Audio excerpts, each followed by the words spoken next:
moi je voulais un échantillon de ce que le pays a comme population qui dit veut ou pas, il faut que nous menions le pays ça en côté.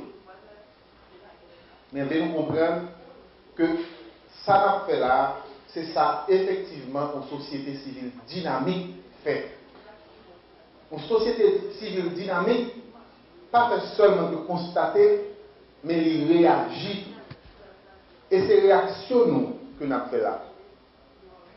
Nous toutes, nous arrivons là aujourd'hui, mais il faut dire tout, pour les gens qui peut-être là aujourd'hui, pour la première fois, ce n'est pas un processus qui a commencé, c'est un processus qui est déjà à un stade assez avancé.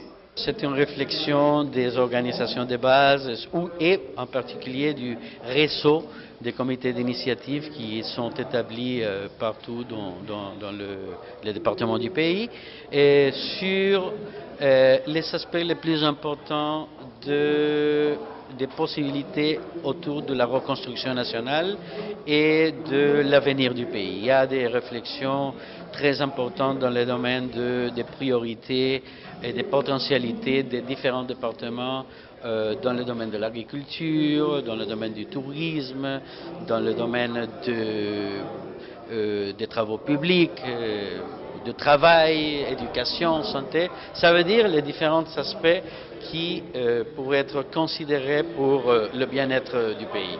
C'est un instrument, c'est un document qui établit, comme je vous dis, cette réflexion sur la situation objective qu'il y a au niveau du département, ça veut dire les défis, les problèmes, les situations spéciales et quelles sont les potentialités et les possibilités qu'il y a pour chaque département au niveau des différents aspects à considérer. Comme je vous dis aussi, il y a 2 ou 3 départements qui ont une espèce de vocation ou de potentialité dans le domaine touristique ou bien dans le domaine agricole ou dans le domaine de développement de la santé. Ça, c'est important de partager cette information avec les autorités, en particulier les autorités législatives et du pouvoir exécutif, pour transformer ces initiatives en politique publique. C'est ça. Et c'est pour ça que je dis que c'est un instrument et j'espère que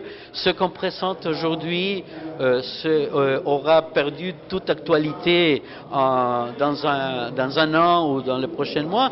Pourquoi ça? Parce que ça serait une façon de démontrer que les autorités ont eu la sensibilité sur ces priorités et qui ont transformé